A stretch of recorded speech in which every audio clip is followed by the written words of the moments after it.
Tonight, the MCU has a new Hawkeye. WB is releasing all of our 2021 films on HBOMax.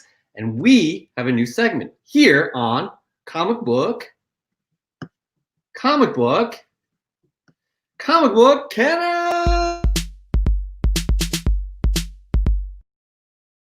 Y'all saw that. I wasn't ready. I wasn't prepared. I wasn't ready to roll our graphic intro, but we are happy that you're here anyways. We're happy to be here. We took a little break, a little Thanksgiving break for us, but we are back with a lot to discuss. But let me first bring in my special friend and co-host, Chris. How you doing? What's up, Jeff? What's going on, guys? Lovely people in the chat already. Yeah, absolutely. Man. We missed last week, and I feel like it's been so long. Last week was such a weird week not doing the show, and I was fixing, man.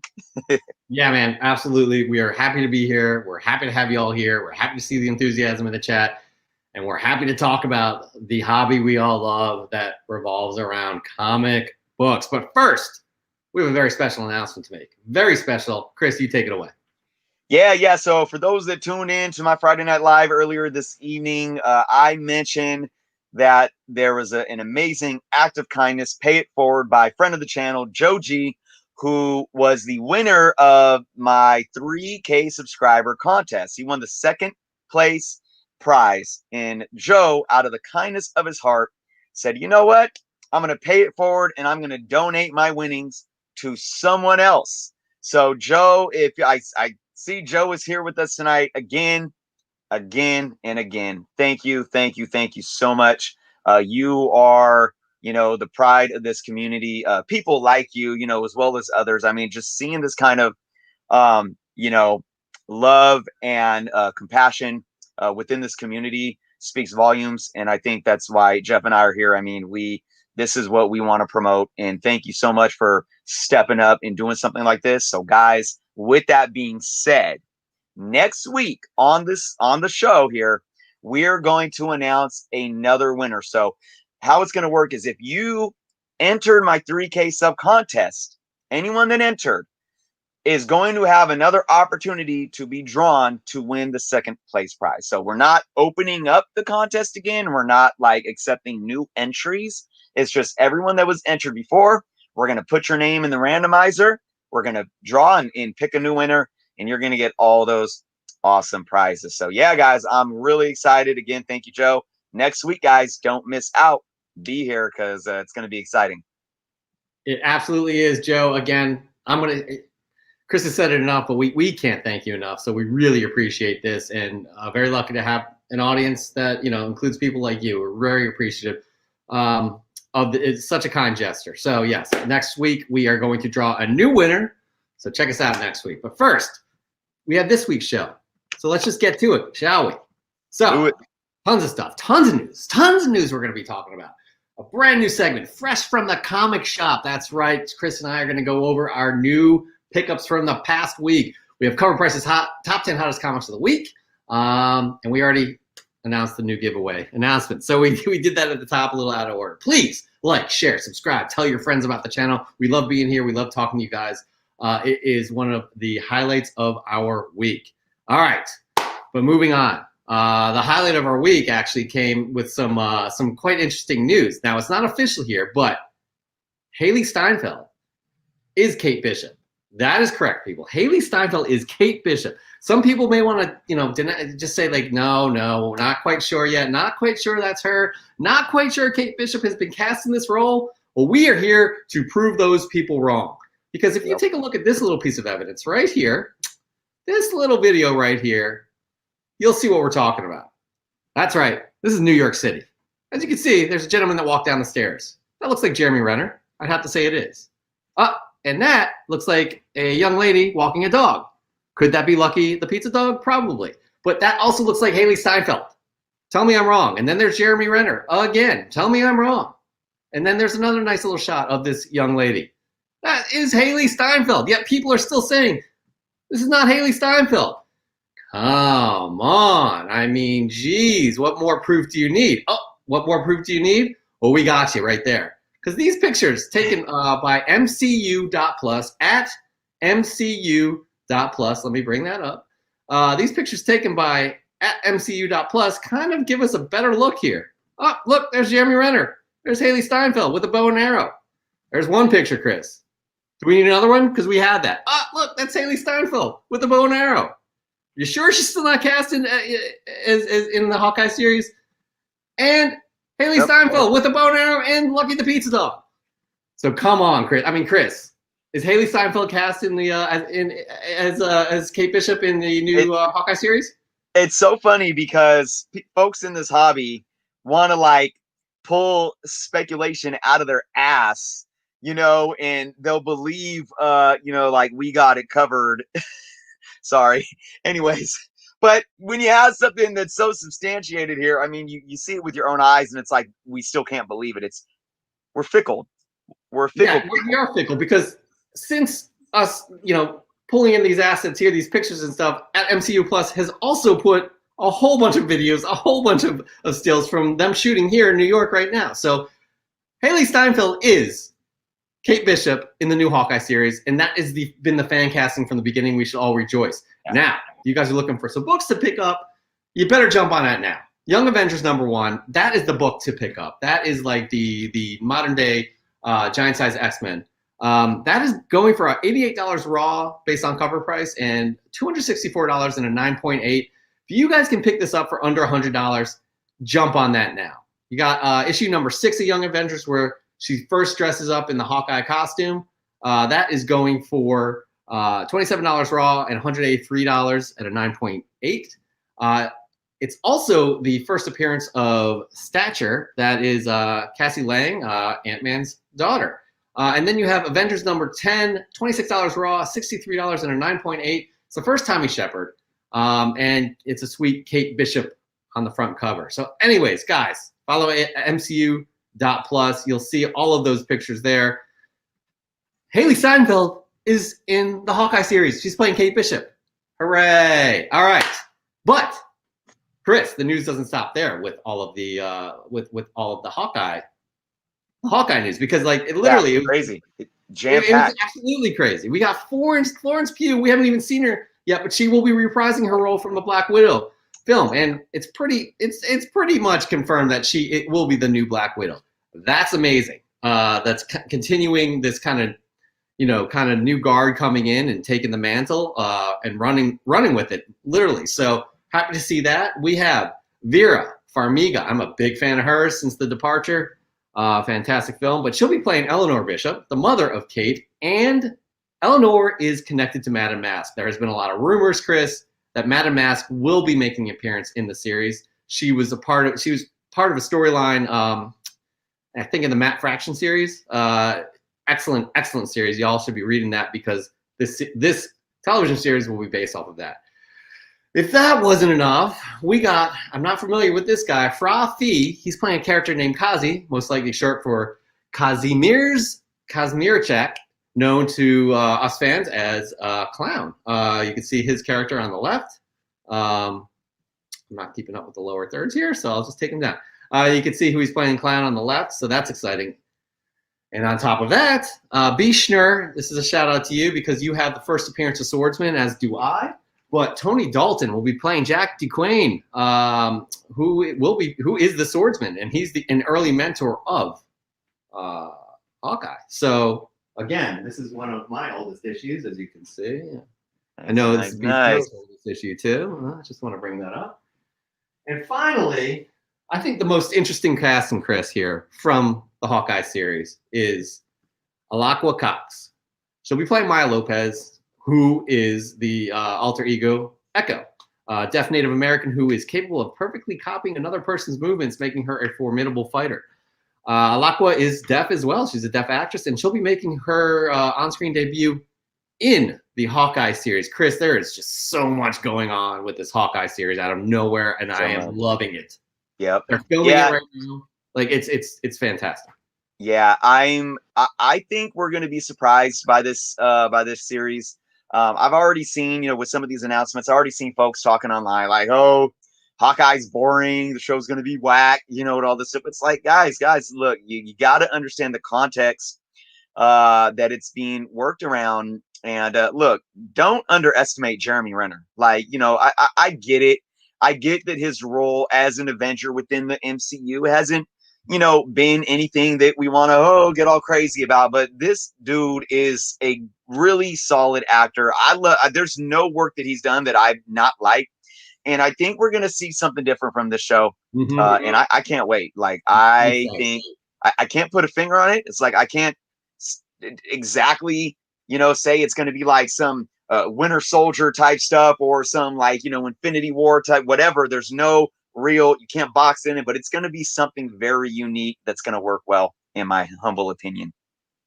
Just the fact of this cast is so impressive for a television series. Granted, television series, I get it, but before we get on to the next story, Chris, I have to mention we do have a non-believer in the audience today. That's B. Schnur. Says that doesn't look like Hailee to me, and that looks like a broom. I'm sure he's joking, or let's hope he's joking. Anyways, moving on. There's some more exciting news, because I'm going to set this up because I'm so excited about this. When we were off for our Thanksgiving break, it was one of the best Mandalorian episodes of all time. We finally got Ahsoka. So, Chris, tell us what else we finally got. You might finally get a rare newsstand Clone Wars #1 if you want to hit me up. 1,600 best offer. Sorry, I couldn't help myself. All right, guys, look, yeah, to Jeff's point, man. You know what was really interesting is we didn't have a show. I was able to watch the episode during the day. Wow, man. Okay, so after I saw this, I just said I could sit and stare at Rosario Dawson as Ahsoka for days. But when that happened, after we seen her in the episode, Disney released an official poster, not one but two. But first, they released her solo poster, which is already my laptop's wallpaper. Yes, it is. Just looking fierce and awesome. Look at that, man. Rosario Dawson. I mean, just big shout out to the makeup artists and everyone that brought this character to life. I mean, it's a very visually appealing artistry for a live action character that just I thought looked amazing on screen. And she was badass. I thought the dialogue and the story was on point. You know what, one weird thing before we get to the second poster, I do want to say one thing that I kind of noticed in the lightsaber action, which was to see some lightsaber action in The Mandalorian was just like, yeah, right. But I noticed that the lightsaber action sound effects were kind of mild. Jeff, did you? I don't know if you. I am planning on watching that episode again. And granted, no spoilers for us either, people. We haven't seen the latest episode. Nice. But I do want to go back and watch that Ahsoka episode again. I thought it was fantastic, and I really want to digest even more, but I will be on the lookout for that. Absolutely. No, I didn't. I'd love to hear some feedback, John, because I don't know if I was the only one that kind of noticed that. Maybe, I don't know. But anyways, I'm being very, very OCD here, but it was amazing. Moving on, though, to match the solo poster, Disney released a group poster, which is basically a season 2 poster. You see Rosario's Ahsoka right back there with her awesome lightsabers. I am hoping to find this. You know, guys, I collect 11x17 movie posters. I got a whole movie poster wall. And as you guys can see behind me, I have all of my Star Wars posters on their very own Star Wars wall.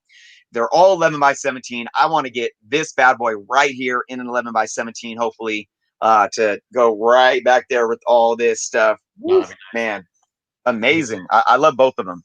They have to be releasing these somewhere. And I know people rip them off, but you got to get the original, because the printing on those rip-offs are awful. But this is so exciting. I have heard that my buddy hit me up. He texted me about the latest episode and how great it is. It doesn't live up to last week's episode, which is almost impossible to top. I mean, that was the best Mandalorian episode, probably by far. Yeah, man, these two posters are just so badass. And it's been a kind of a weird season, in my opinion, but I like where they're going now. I like what they've set up with Thrawn, potentially. Probably won't see him this season, but and then Sabine Wren and all, I mean, come on. It's just super excited. Super excited.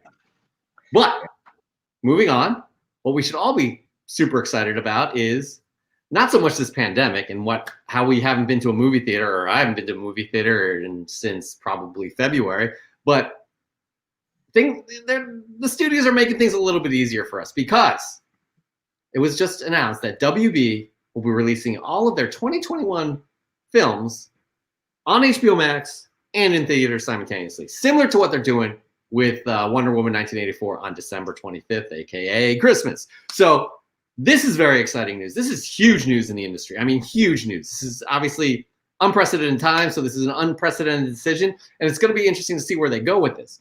So coming to streaming in 2021 on HBO Max will be The Suicide Squad, The Matrix 4, Dune, The Many Saints of Newark, In the Heights, Space Jam: A New Legacy, Mortal Kombat, and Godzilla vs. Kong.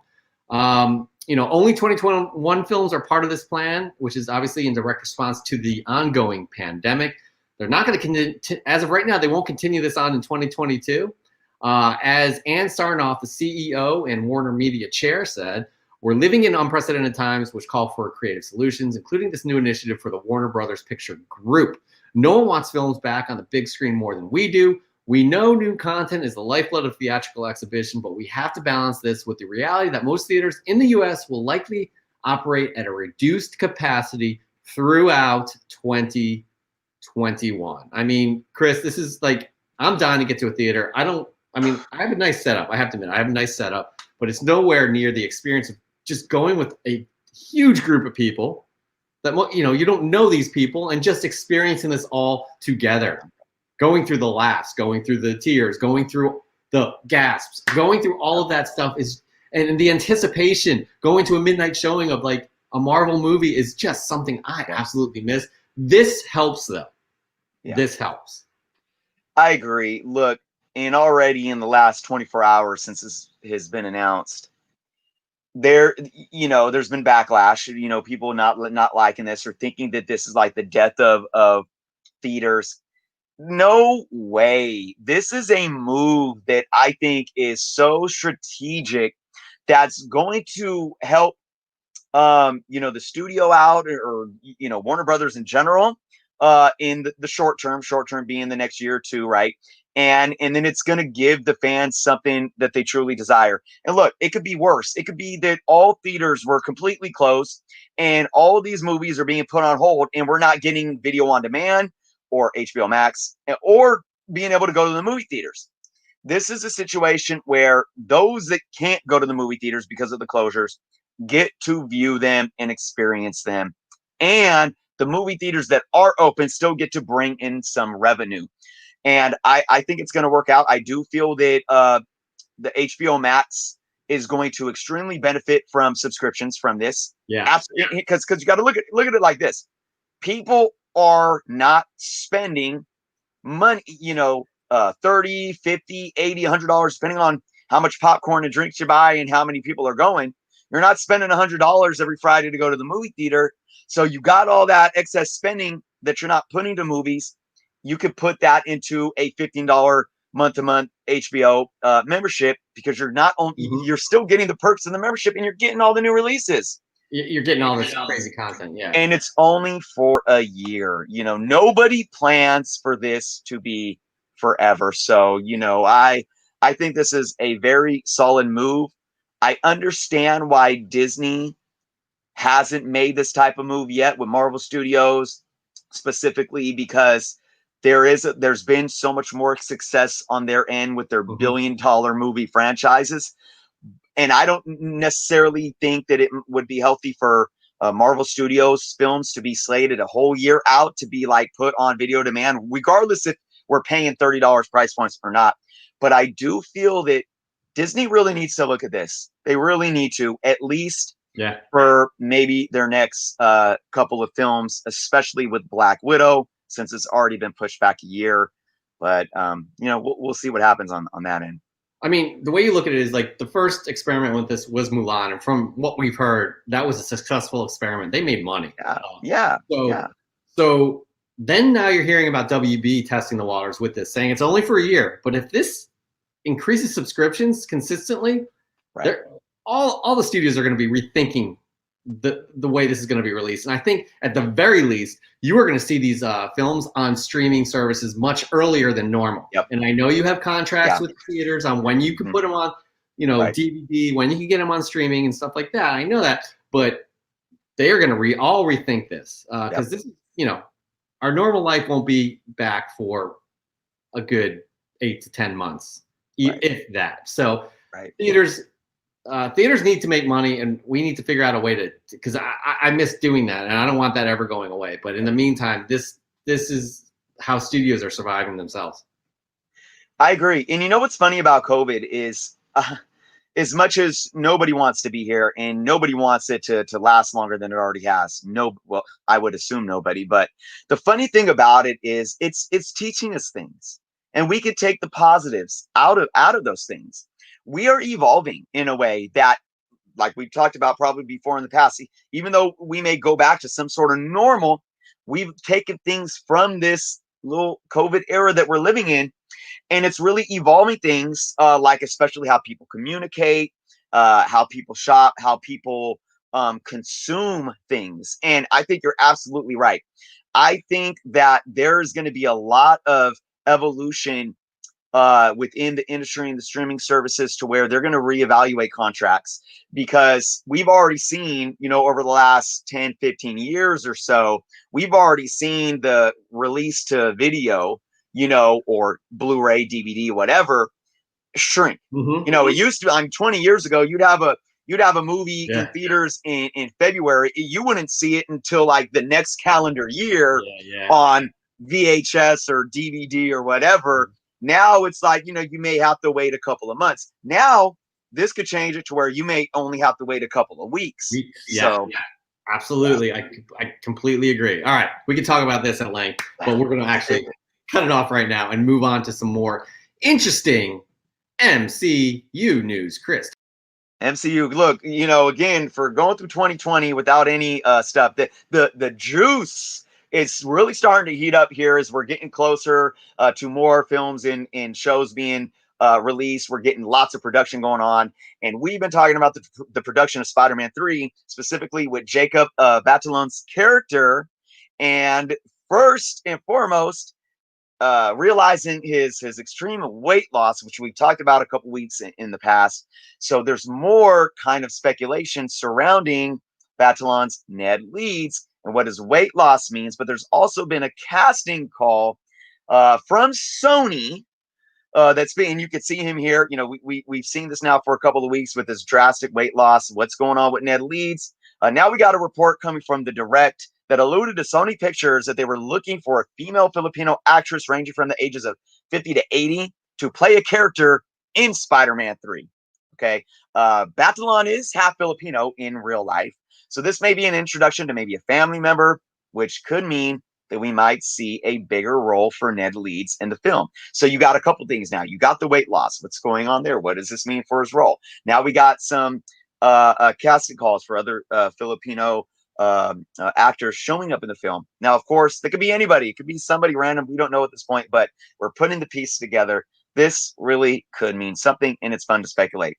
What I really enjoyed, though, was last fall, Batalon himself talked about his joy in if the studios would allow him to play a Hobgoblin. So he wants his character to become Hobgoblin. He even talked about it would be really cool if he became part of the Sinister Six. So the guy is on board. He wants to do this. I really, really hope that there's something to this here.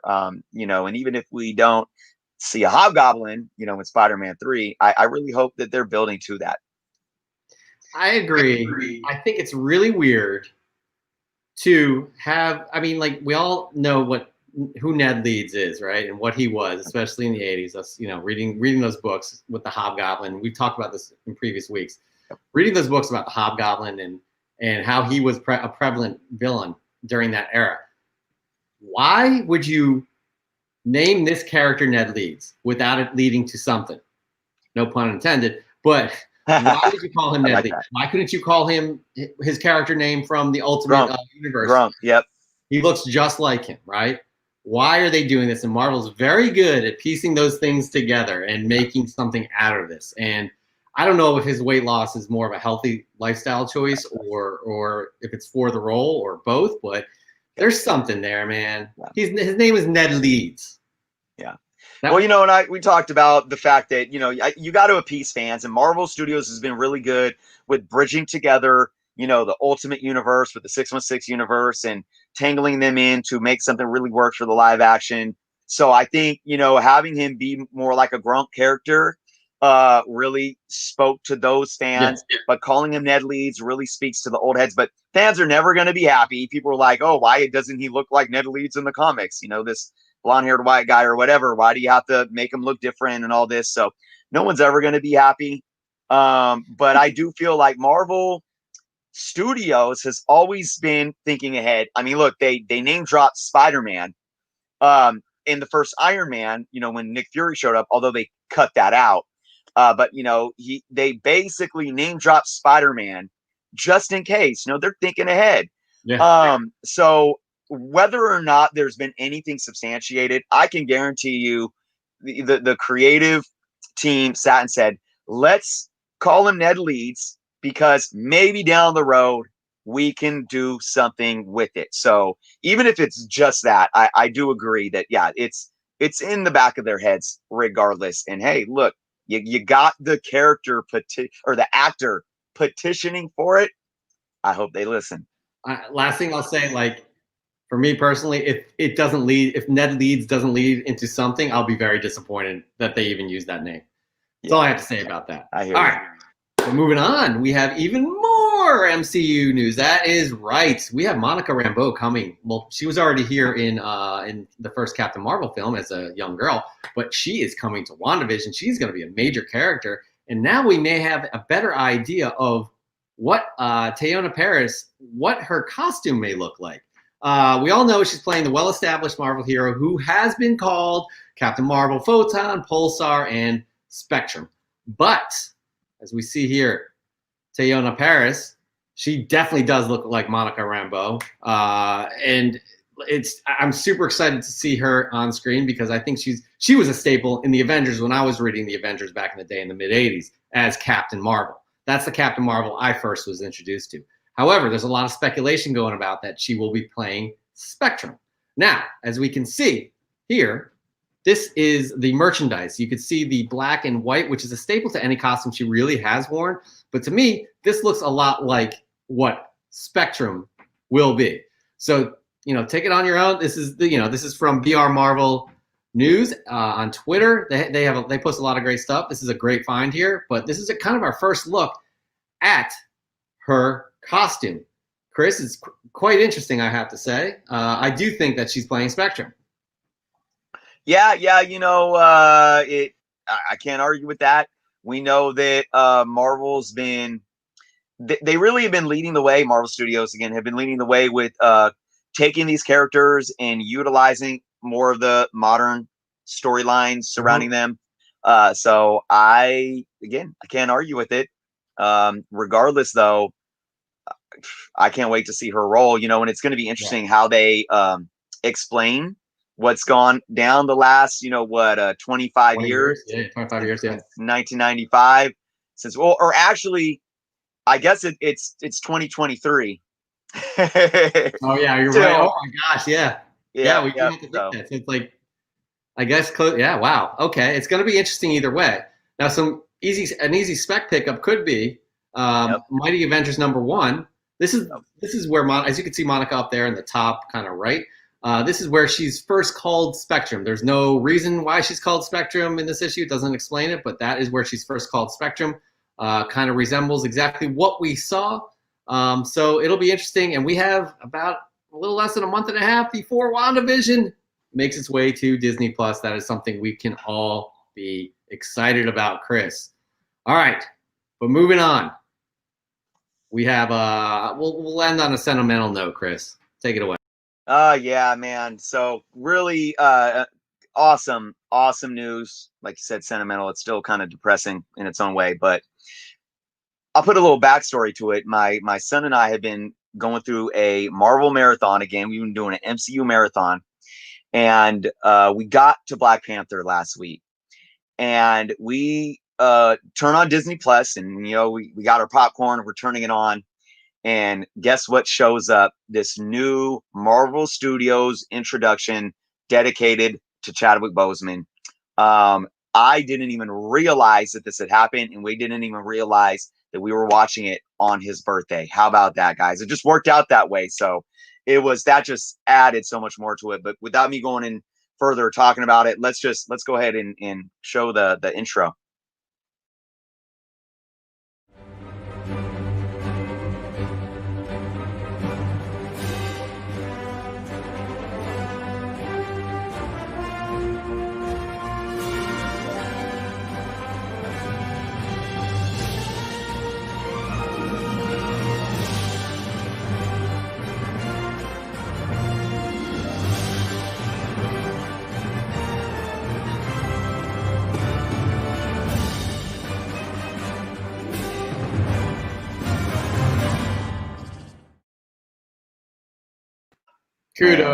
Kudos to Marvel Studio. Kudos to Disney. It's interesting. Bob Iger tweeted this to all fans of Black Panther. Watch the film on Disney Plus late tonight for special tribute to someone that was and will always be near and dear to our hearts. I mean, he left such an impression on everybody. It was really good to see. That's a nice touch right there. It's just crazy. I see pictures of him. I'm like, man, I cannot believe. Yeah, it truly is. That's the first time I watched it since he passed, and it was tough. You know, it was really tough, especially to get to the end of the movie. You know, and I still can't see a Black Panther 2 without him. One good thing though, this will be the intro to Black Panther from now and forever, and it will also be the intro on Black Panther 2. So I hope that anything Black Panther related in the standalone, of course, I hope they'll keep this for years to come. Absolutely. On all those films. All right, that's how we're going to end our news for this week. I'm hoping there will be a chock full of news and more bigger. That's terrible grammar. Bigger and better news next week. But moving on, we do not have our Tom Tormey Cosmic Minute this week. Tom is on vacation. He will be back next week. I love that segment and miss it so much, but it's going to be a good one next week. I can promise you that, because it always is. But Chris and I, we have a brand new segment that we call Fresh from the Comic Shop. Fly from the Pressing Salon. Y'all get that? Do you get that? Hit us up in the comments if you get that. It's Chris and I are having fun with that. Anyways, what we do is we are going to share with you our favorite pickups from the past week. These could be brand new books. These could be dollar bin books. These could be books we just got from off of eBay and shipped in the mail. So we're just going to get to it, Chris. We're going to get to Let's do it. I'm going to start here, then you'll go. All right? Let's do it. Here we go, guys. I love this series, Firepower. Robert Kirkman, Chris Samney.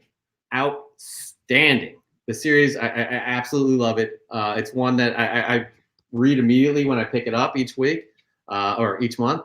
I haven't read this issue yet, but I absolutely love it, and I can't tell you all enough. Pick this series up. It is fantastic. So much fun.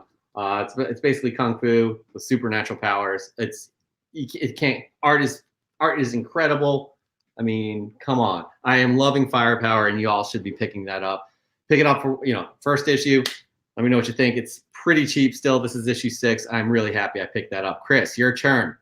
All right, guys. My first pick, Terran Clark variant of Spider-Man, Miles Morales Spider-Man number 20. This is, now I'm not big on variant, like I don't spend big money on like incentives and all that, but this is just a cover price variant, and I thought it was beautiful white background, and just look at that art. Look at Miles, just boom. So this is one of those that I picked up. This is a book that I would go press up, send off to CGC or something, or maybe even EGS, and get a custom label on it, just because it's so beautiful. I'd like to hang it up and showcase it. But look at that, got it loose, waiting to put in a Mylar. Definitely can get some 9.8 action on that, but that is a cover right there. I absolutely love that cover, and I didn't pick it up. I just didn't. I don't know why, but that is a fantastic cover. By the way, tell us what you guys are picking up too. Also, Joe Yep, G yep. grabbed 2 version Blacklight variants for King and Black #1. Those do look amazing, Joe G. But everybody, continue telling us what you guys picked up in the past week. So now it's my turn, and this is an interesting one here. Nobody saw this coming. Nobody saw this coming. And I've read the first couple issues of this series, but Daredevil #25. This thing, once the news came out, this thing was sold out like that, like gone. You could not find it anywhere. Luckily, my comic book shop held a copy for me.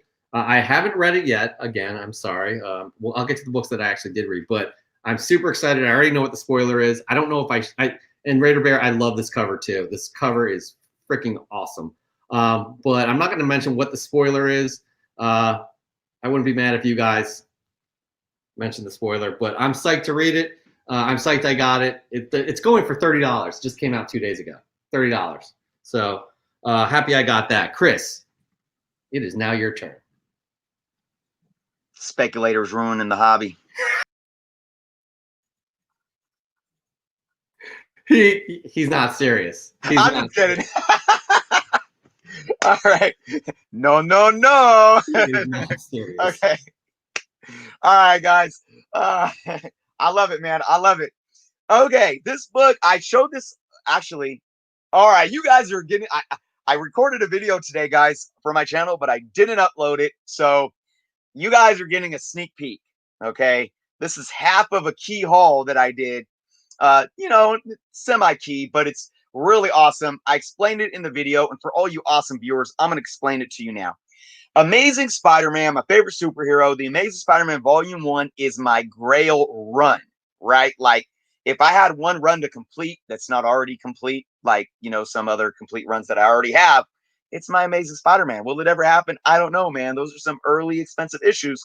But I got one that I've been hunting and looking at for a couple years now, and I finally pulled the trigger. It was actually an auction, and I was surprised by my winning bid. I thought it would be higher. I thought it would go higher, but it didn't. And it's an Amazing Spider-Man #66, early cover appearance of Mysterio, and just a beautiful cover. But guys, when I saw this book, I'm like, that book is in better shape than I even expected from the pictures. Although what I didn't notice when I first opened it is there is a subscription crease that you can kind of see a little bit in the center, and it breaks color barely in a couple of small little spots. But I can press that out and get it pressed out more. Before I saw that, I thought this book was clearly like a 9.0 at least before a press. Seeing that though, I don't know, that's going to knock it down, but extremely beautiful, really nice white, really sharp corners still. But the really cool thing about this is because this is a book that I've been looking at for literally years. It was meant to be, guys. I put my high bid auction on it and I won it. And if you guys could see that right there, that is a date stamp that says August 13th. August 13th is my birthday. How cool is that? A book from, what is this, 67? How's my memory off the top of my head? 1968 has, and for my Grail run, has a date stamp with my birthday on it. I just thought that was awesome. Meant to be. I'm so happy I finally have this one to add to my Spider-Man run. Yeah, that is a sharp cover. Like, seriously, man. Like, Chris and I didn't share our books before the show. So this is fun. That's amazing, by the way. And Joji and Planet Arizona. That's what they both said. Kismet. Boom. Right there. All right. My turn. Here we go. All right. So here are books that I have read. I'm loving this series. I see B. Schnur has put his comment on this as well. For number 10. Guys, what Cates is doing with Donald Blake, bringing him, like, where the hell did this guy go? And the spin that he put on this, making him into an evil, it's just absolutely insane. I am absolutely loving these. Last issue, number 9 and number 10, fantastic. Actually, this whole series has been great. So I'm really happy about picking this up. This is an excellent run. You all should be picking this up as well. That's Thor number 10. That's all I have. Oh, by the way, I don't have bags or boards. I need to buy some, so don't judge. Thank you. Chris, your turn. Man, you just kind of semi-spoiled it for me, because my next set of books are the Thors, because I have to wait. I have to wait a month for my orders. And what happened with Thor was I actually started reading it when like issue 7 was right when it was coming out.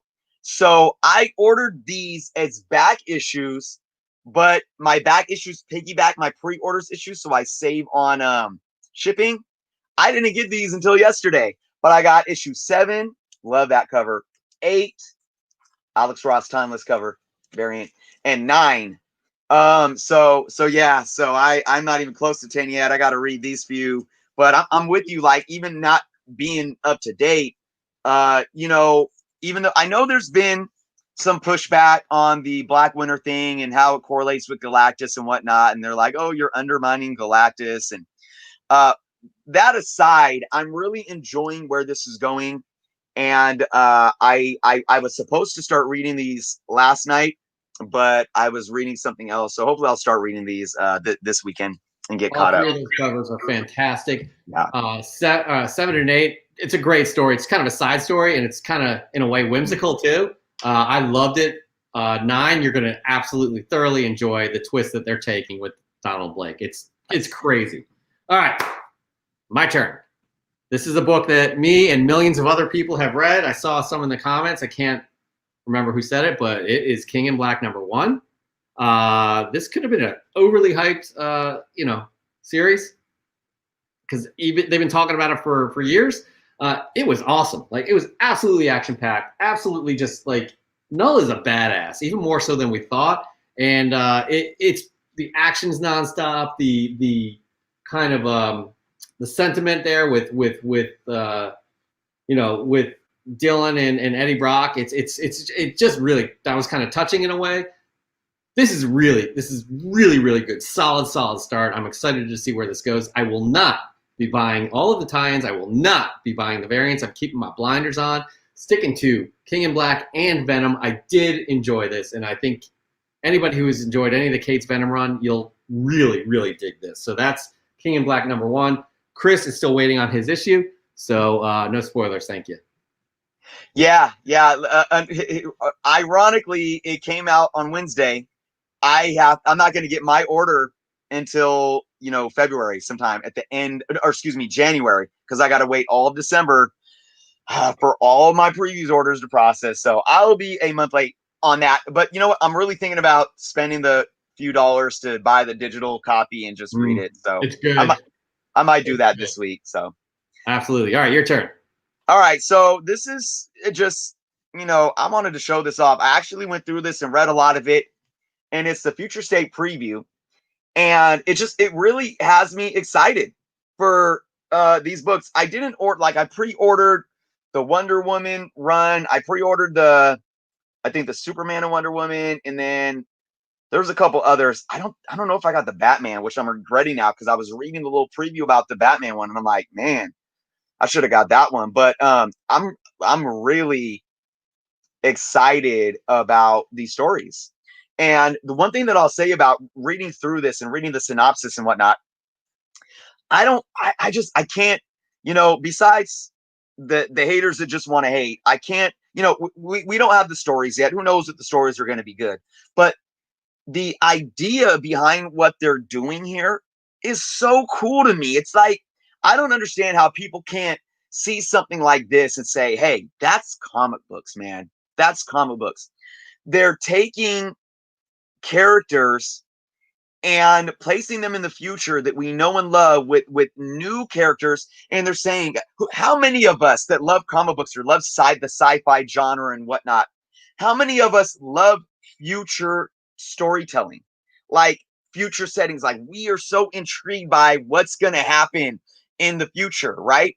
And that's this whole thing. Like, one of my favorite storylines as a kid was Days of Futures Past.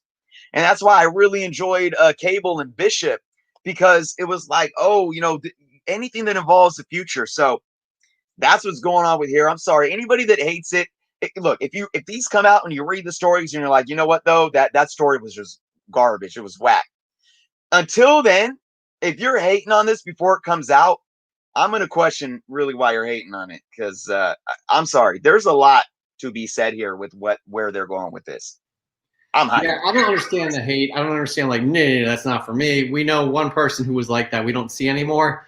It's like, but you don't give it a chance. I'm giving it a chance. I'm psyched about it. I do have that Future State preview. I haven't read it, but I am definitely getting a couple. I'm intrigued with that Superman. It looks like him. It looks like Battle World. It looks awesome.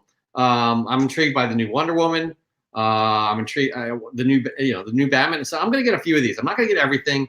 It is a bit crazy. I think it's 24 issues per month for Future State, which is a little out of hand. Yeah, they're going crazy with the titles. That's for sure. Yeah. So, but I am absolutely on board with a lot of those. So yeah, I don't understand when people are like, no, not without just read it first, okay, before you make the decision. You want to call it trash, then fine, but read it first. All right. Moving on, my turn. I pulled the trigger on a major, well, not major key, but what I think will be a major key at some point soon. We are talking Darth Vader, #3, Dr. Aphra. I just got this off of eBay, decent price. I've been eyeing this thing because there's a ton of rumors that she's going to have her series, and I figured it's a reasonable price now to pull this on what is already being considered a big Star Wars key, a modern key. Very happy to have this in my collection. I like a lot of the stuff they're doing with Star Wars. I like a lot of the Darth Vader stuff. So, yeah, super psyched. Darth Vader, #3, first appearance of Dr. Aphra. Chris, your turn. Nice. That's a really good pick, by the way. Wait, hold on. Planet Arizona. Ooh, that's gonna pop soon. I mean, that's one of the reasons I kind of pulled the trigger on that was because of that. I think it is as well. I wanted to get it before you hear any kind of like any mention of Dr. Aphra on Mandalorian if it's going to happen. So, anyways, moving on. Chris. Right. All right. So you guys, again, you know me, big Spider-Man fan, and let me just give a little backdrop. I got really tired of Dan Slott writing Peter Parker, man. Ever since Brand New Day. I'm sorry. I read it all. I still read it all. Superior Spider, Doc Ock doing all that. That was okay. But when Nick Spencer came on and started writing Spider-Man again, I was like, this is great. This is great. And one of the first things he did was he brought back Mary Jane. He brought her back. Actually, he made Dan Slott write it into issue, what was it, Legacy like 801, because that was Dan Slott's last issue. And he said, Dan Slott, I'm bringing her back, so you better end it with making that be known. And Dan Slott like, man, I thought I killed her off for good, man. Anyways, right? So we've got a lot going on currently in Amazing Spider-Man with Last Remains and this character Kindred. So these are, I'm at 51, but they've been doing 50 Last Remains tie-in, 51 Last Remains tie-in, and these are the Last Remains tie-ins right here. Now, so here's my take on this. I've really liked this character Kindred and how we've been seeing this character in the shadow, what he's been doing behind the scenes, but we kind of got a supposed reveal, I won't say who, of who it is, and I'm just like, what? And it's just kind of, honestly, I'm like, I'm not buying it. I'm not buying it right now. But everything else surrounding it is really appealing to me. And I can't wait to find out what's going on to then be bought into it, right? And what's really interesting with what's going on is that now Doctor Strange is involved. And I think that Nick Spencer has been building up these, what has it been, like almost 2 years now since he took over. I think Nick Spencer has been working his way to tying in to go all the way back to One Last Day, right? Where Peter Parker made the deal with Mephisto to, erase his memory, everyone's memory, to forget that freaking him and Mary Jane got married in order to save Aunt May's life. Right, which I thought DeMatteis actually did that, and I thought it was going to be something that was temporary. But then Dan Slott took over, and we went freaking what, like 10 years plus, over a decade, with not having anything happen. I think Nick Spencer is bringing that back. I think Peter Parker is finally going to remember that he made a deal with the devil, and that him and Mary Jane were married, and they're already back together, but it's going to really dive into that. I think that's my perspective on it. All right, this is kind of sacrilegious for me to say, like, I'm a diehard Spider-Man fan too. I think you and I have discussed this at length, how much impact that character's had on our lives. I have not collected this new run at all. I've heard mixed things about it. I know who Kindred is. I'm like, what?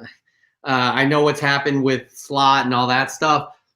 It's interesting. I'll pick your brain about a few things on that. But that Doctor Strange cover with Spider-Man, I can't remember what issue it is. That is outstanding. That cover was outstanding. Oh yeah, I have it, but I cannot remember what issue that is. That cover's fantastic. Anyways, moving on. This is my last book of the week for Fresh from the Comic Shop. And this is one I need Sith Lordy and Azores Tiger to see. They're gigantic Star Wars fans, way bigger than Chris and I combined, I would have to say. But I think this is the biggest book I've found in the wild at the cheapest price. So I'm talking Star Wars Kanan #6, first appearance of Sabine Wren. I picked this up out of a comic book shop for $2.50. That's $2.50. This book is going for around $75. So I was super psyched to find that. It's in decent condition. This is probably the biggest book I found in the wild in a situation like that, where I'm digging through long boxes at the comic book shop. I was shocked to find this. I was absolutely shocked. So hopefully we're going to hear from Sabine Wren soon. Hopefully that leads us to, Ezra Bridger and all that good Rebel stuff. We'll see. But this is my last book of the week. Star Wars Kanan, The Last Padawan #6 for $2.50. Christopher, you get the last book from this. That's week. Nice. Yeah, I don't have #6. I do have #1, which is on the top 10 this list. That one's been hot too. But yeah. So this isn't one that I picked up, but I wanted to show off just to talk about it because I read it. I've had these and they've been in my to read for like 3 years. Because I'm a huge X-Men fan, and I would love to know what the audience thinks of this, whether they chime in tonight or leave it in the comments. But huge X-Men fan, but I haven't read a lot of new X-Men stuff. I recently have been going back and rereading like the Uncanny from the 70s and going into the 80s. I've been reading the original X-Factor run from the 80s. But I just recently read Death of X. I read all 4 issues, and I don't know what to think of it, to be honest. I didn't really know what to think of it. I thought the writing was decent and it was entertaining, but I'm going to dive into some. I'm going to read like the Power of X next and whatnot. And I know that led into Inhumans versus X-Men, but I'm going to just say, as much as I was, slightly entertained by it, it didn't pull me into where I wanted to go read Inhumans versus X-Men. I have no desire to read in the Inhuman versus X-Men right now. So I just that's what I want to show off. It's just, I don't know, man. I just felt like Cyclops has always been a dick, right? But I thought that like Cyclops was kind of even more of a dick than I expect him to be. And it was just weird. And which just makes me question like how these characters have been written over the last few years. And but yeah, I'm kind of bleh to it. I don't know. Did you read that, Jeff? No. Yeah. It's been hard to bring me back into X-Men these days too. Yeah. Like I don't know what it is. Like I have a finite amount of time to be able to put my attention towards in terms of reading comic books and stuff. And if it doesn't grab me with like a preview or anything like that, I'm not gonna do it. And I see Azores Tiger here. House of X, Powers of X will bring you back, dude. Yeah. Hickman, man. I don't. Maybe I'm just not. Maybe I lack the intelligence to be able to absorb his freaking writing skills. I read his Avengers run, and that was the last I've read of him. Azores that? Tiger. What's that? Who's the author? Hickman. Oh, Hickman. Okay. Yeah. Not really. You know what? Knowing him, huh? It's on Marvel Unlimited. Maybe I'll pick it. Maybe I'll just check it out. But yeah. Anyway, so really quick, it's funny you bring up Hickman because I'm actually reading the 2013 Infinity series right now. Mm-hmm. And I'm only on book 2. I'm actually really enjoying it. I'm enjoying seeing the elements that they brought into the Infinity War movie. But I kind of hear you on his writing style. His writing style is really kind of interesting. Sometimes it's hard to follow. It's like, whew. Yeah. So I don't know. Anyways, but that was our first installment of Fresh from the Comic Book Shop. Fresh from the Comic Shop. Fly from the Pressing Salon. We'll be doing this every week. It's something we love to do, talking about the comic books that we pick up. And next week, it'll be a whole new batch. So stick around. But right now, it's one of our favorite segments is the Cover Price Top 10 Hottest Comics of the Week. Our show is on Friday. This list comes out on Monday. But what we like to do is we like to go through the top 10 hottest comic books. And Chris takes his 3 most interesting picks from this top 10 list and dissects it a little bit, just breaks it down a little bit. And it's always something it's worth your wait because you will gain some knowledge from it. I harken back, Chris, to your Spider-Man 300. We gotta pump that up. We gotta probably play that again during a show. It's just outstanding. Anyways, I'm digressing here. We're gonna get into it right now, as a matter of fact. The Cover Price Top 10 Hottest Comic Books of the Week. At number 10 is Kanan. Number 1, we were just talking about Kanan, both Chris and I. Number 9 is New Avengers. Number 9, the first appearance of Kaiju. Number 8 is DC Nation Presents DC Future State. Number 1, the retailer Black Border variant. Apparently, comic book shops only got one of these. The blue variant was free, but all retailers got one of these, but not all retailers got it, actually. Number 7 is Star Wars Dr. Aphra. Number 6, the Bartel 1 in 25 variant. Number 6 is Teenage Mutant Ninja Turtles, The Last Ronin. This thing will not go away. The Last Ronin, number 1. Number 5 is Thrawn, number 1. We all know why that's there. Number 4 is Marvel Spotlight. Number 9, Newsstand Edition, the first appearance of Mr. E. At number 3, we have Marvel Spotlight number 9. This is the direct edition. It's interesting that is above the newsstand. Number 2 is Star Wars Heir to the Empire. Number 1, the first appearance of Thrawn. And number 1 is Champions. Number 1. The second print, that beautiful cover of Miss Marvel. Chris, interesting list this week. Very interesting. Yeah, I found it very, very interesting. There's been so much controversy over that Black variant DC Future Slate preview. I'm not getting into that. Nope. hey, I got a surprise. I got a surprise. I'm surprised to hear this. That Sis Lorley has all of those Star Wars on the list. That is a shock. Yeah, I'm shocked as well. An absolute shock, Sis Lorley. Anyways, moving on. All right. Chris. Yes. You picked 3 from that list that you find most interesting. We're gonna dissect that list. Yep. Let's go. Let's go for it. What's the first book? Right. Guys, number 3. Yes. The Last Ronin, man. This is what, 5 weeks in a row now, as well as the weeks it spent during its pre-order weeks. Guys, The Last Ronin. I didn't just pick this book because it continues to be hot and it continues to be on this list. I picked this book because I feel like it's 1986 and everyone has Turtle Mania again, dude.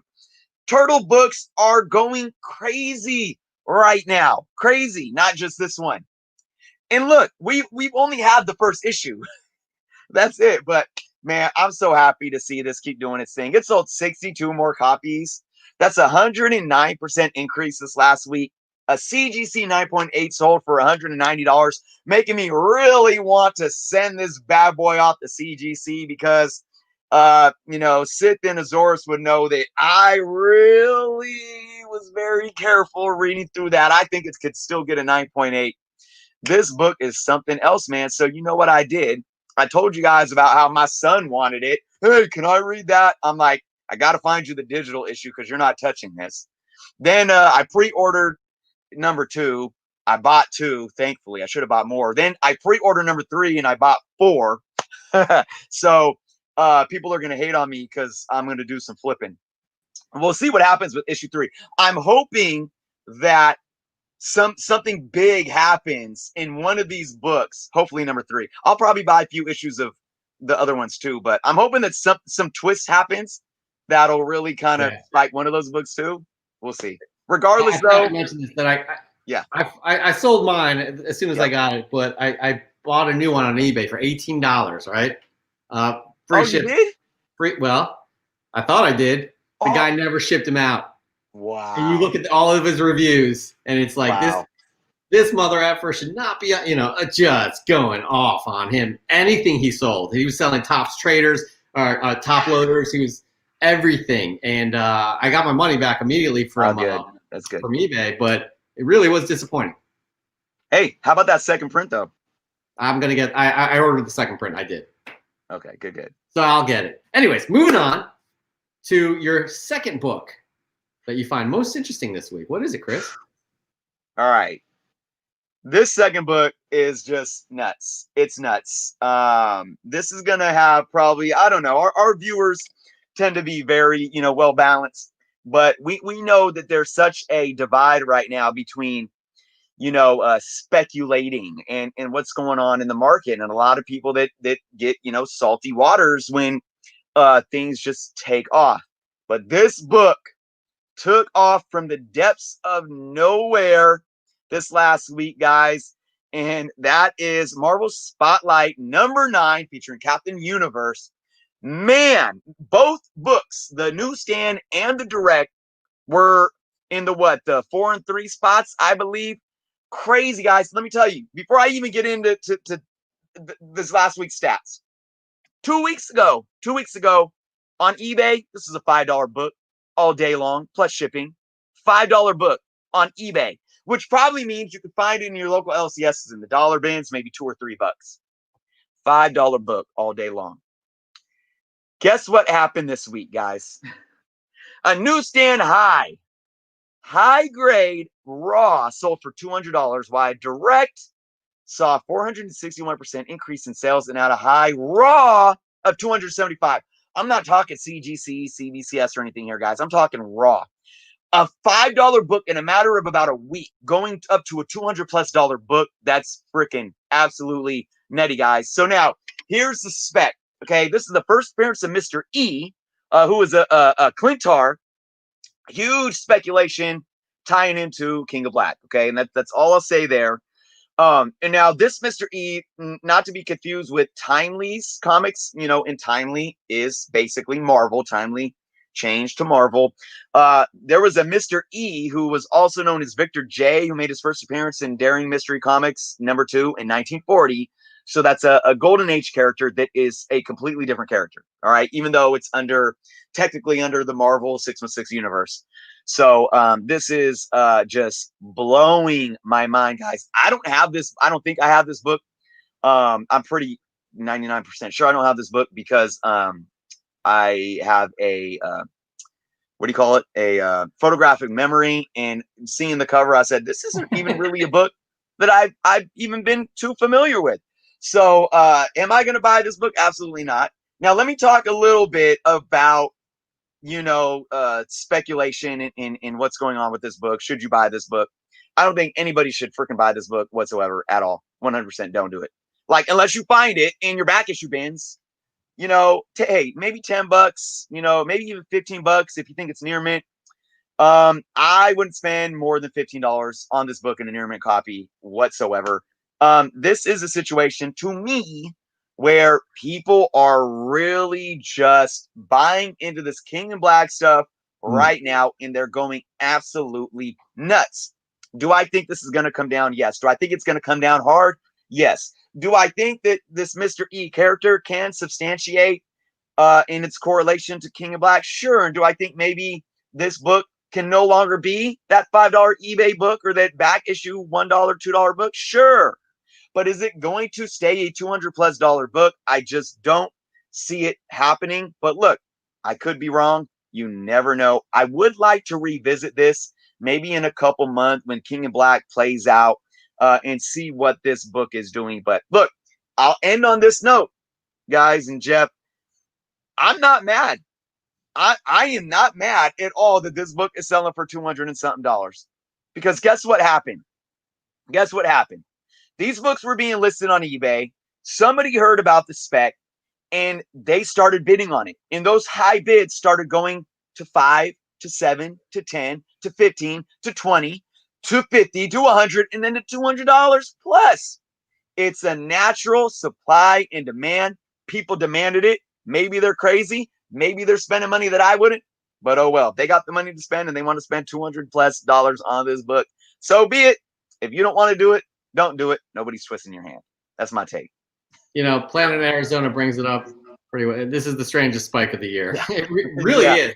I love it. I love the fact that Peter David, probably working with Donny Cates, went all the way back and reached for this obscure character that now is connected to King in Black and Null. And it's just, I think it's awesome. I love how that, like, you don't forget the history here. You don't forget, you got these guys that are just doing their research and digging, or maybe just being like, oh, I want to do something with this character that nobody will ever remember. I never heard of this guy. None of us. I guarantee you, none of us have heard of this guy. So I love what they're doing here. All right. Hey, I just want to say one more thing to that too. To your point, I'm so glad you brought that up. Again, to those people that just hate on new comic books. So not to mock anyone, but they're not what they used to be. Dude, like you said, people are actually doing their research. And I was thinking about that just the other day too, when was I reading Venom or Thor? And I'm thinking, like, these authors and these creators have to go back and study decades and decades of work, which is like dozens and hundreds of comic books, and digging, and they have to pinpoint exact things to just, even if they make one small reference in a book to something that happened, where in continuity to them may have been only 10 years ago, but in our reality, it was 40 years ago, but it was only like 10 years ago in the story. It's like when Peter Parker was 15 and now he's 25 or something like that, right? So I just wanted to add to that. I absolutely agree. I think this really speaks volumes to, like, these people are really paying tribute and staying true to what came before, and you can't be mad at that whatsoever. Nope, not at all. It's super exciting. It refreshes everything, along with new characters, but grabbing up old obscure characters and making them relevant. Exactly. Again. Super exciting. Anyways, moving on. We have your last book of the week, Chris. What is? All right. I think we got some folks in the chat that are going to be happy about this one. It's not this one, but I just want to let you guys know again. 1,600 best offer, high grade, rare, newsstand edition, Clone Wars. But I'm showing this again just because I think it's crazy what's going on. We talked about, Marvel Spotlight and I being like so bizarre. This is what's going on with Star Wars is crazy, but it's so crazy in a good way. We got this going on. We know why. And now to add to it, we got this going on. Guys, package deal, 2,500 or best offer, 2,500. Guys, I'm just kidding. It's not for sale. Dude, oh man, Star Wars, Heir to the Empire, #1. First appearance of Thrawn. This book is just been going crazy. We had a 203% increase in sales, a CGC 9.8 sold, breaking that $1,000 mark, guys. Another one that just shows, look, people want their Star Wars. People want their Star Wars. 3 years ago, we were divided. Okay. There was a thorn, a sword driven into the heart of the well, you know what? I honestly, I'll take that back even to 1999, 21 years ago. I mean, Star Wars fans are really fickle. I will say that. And I really shake my head at Star Wars fans because so many people came out and hated on the prequels, who George Lucas saw all the way through. And those people ultimately forced George Lucas to sell to Disney. Then Disney takes it, and those same people are mad that Disney's ruining Star Wars. To their argument, though, Kathleen Kennedy, shitted, and missed the toilet, so to say, by bringing in Rian Johnson. I know some people like that film, but that's just my personal take. And not for any reasons because of women characters or purple hair or anything like that. not at all, just because I just thought it was bad storytelling, and I felt like it had nothing to do with the 8 movies that came before it.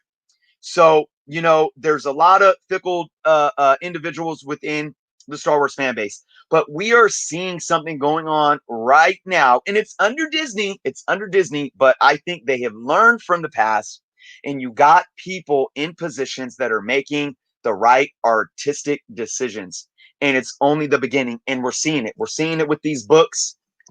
We are seeing it. And this is another one. And I think that this is going to continue to happen. Mandalorian is the setup right now. You know, we're going to have so many things come off from Mandalorian. We know that the Obi-Wan series is coming as well. This is just another book that speaks to what is going on with Star Wars fandom. And I think it's really good too, because it's showing that there is that connection between comic book hobbyists and Star Wars fans. You know, it's really there, and there's so much in the comics, you know, that, you know, as comic book collectors, we can really value. And I think just, you know, Jon Favreau and Filoni and team are making this happen, and people are going out and demanding it, man. I want to say one more thing too. I saw, I forget who it was, but was it City Limit Comics on Instagram saying, I think first appearance of Star Wars characters in comic books are really weird, and I don't understand the hype, because they're not like the first appearances of characters in, like, a first appearance of a Knoll or a Venom in a comic book, who are comic book characters, and that's when we first see them.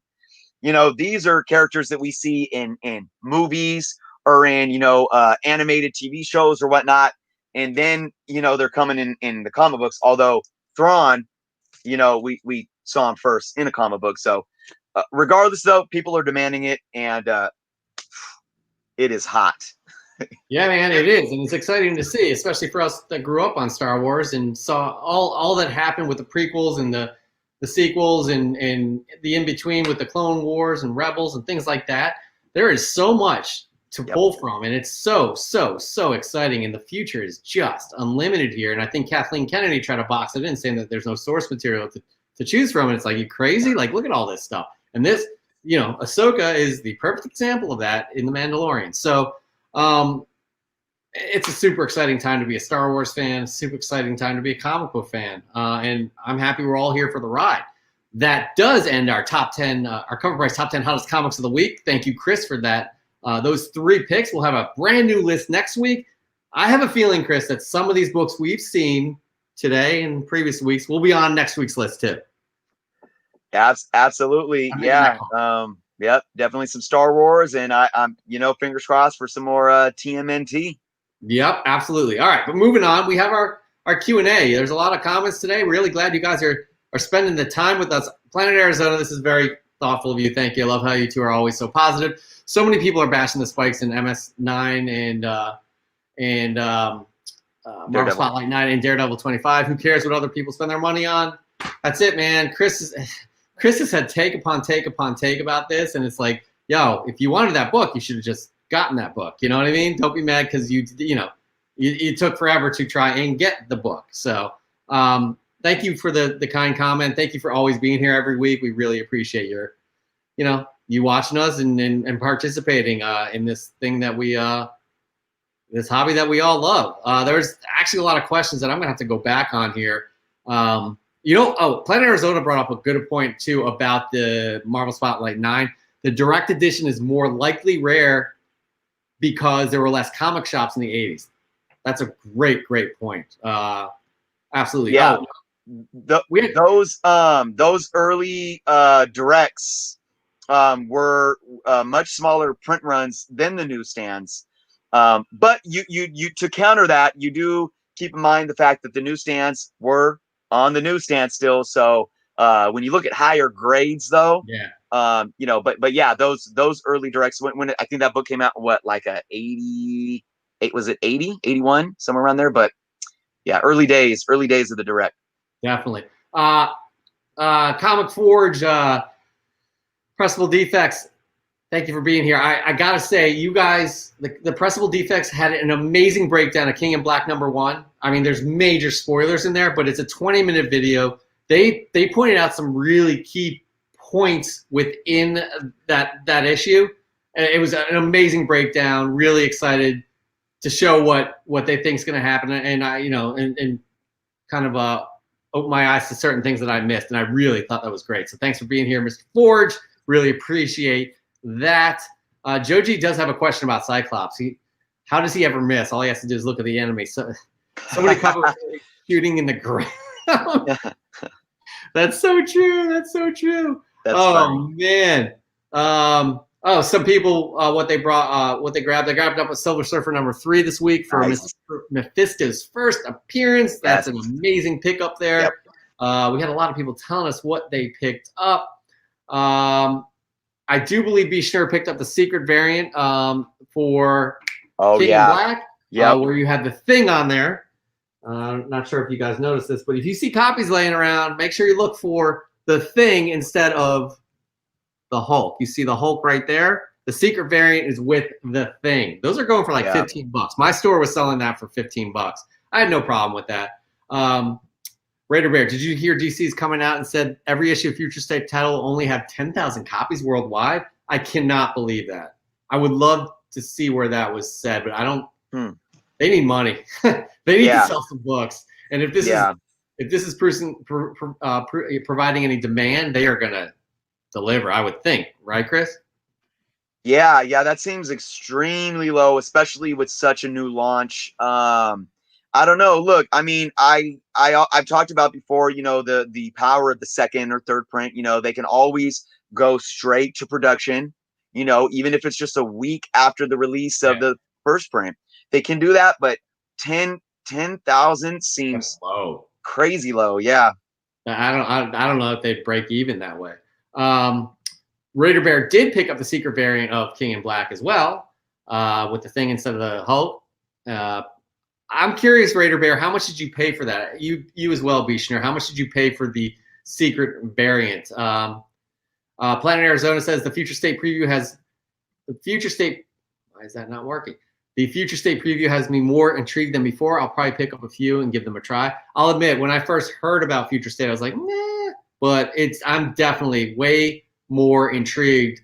And I am absolutely gonna give it a test run there. I have a couple, again, as I said, I have a couple of the first issues. Raider Bear also brought up something interesting here. Have you seen the new crossover 3 McFarlane cover B? It's a must for any Spawn McFarlane fan. I have to check that out. Apparently, it's going to start getting crazy, the series. The first issue for me, Chris, I don't know if you've read it, is very, okay, this is interesting. I'll keep going, but I don't know. I think that book was a little overhyped.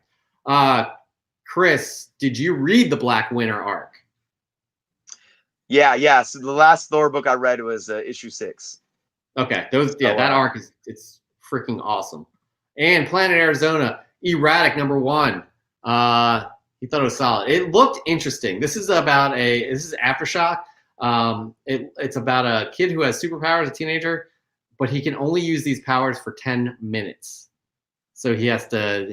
So it sounds interesting, and I've heard a ton of people saying how great it is. So, anyways, we love for you guys to participate in the Fresh from the Comic Shop segment each and every week. So please come ready next week. Tell us what you got.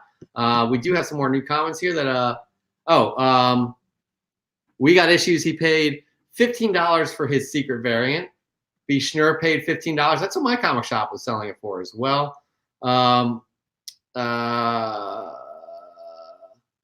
Yeah, B. Schnur watched the Defects King in Black video. It was really well done, like how they just dove into it. And I can't recommend it enough if you guys are looking to gain more knowledge and just see what other people thought about King in Black. But Chris, that's looking like it's our episode for this week, huh? Yeah, so good to be back, man. Great news this week. Great books. And again, guys, next week we'll be doing our drawing for that 3K second place. Again, Joe G, thank you so much. So absolutely, Joe G, and we will make that happen. And we will have an announcement on our 500 subs giveaway as well, coming soon. I'm not sure when we're going to announce that, Chris, but we're going to announce it soon, I do believe. We're about 185 away from that. But we appreciate you guys so much for watching with us or participating with us each and every week. We love doing this show. We really missed it last week, but we are back. We'll be back again next week. So, Chris, do you have any other final words for the week? Be good. Keep collecting, guys. I will say, just keep supporting the channel.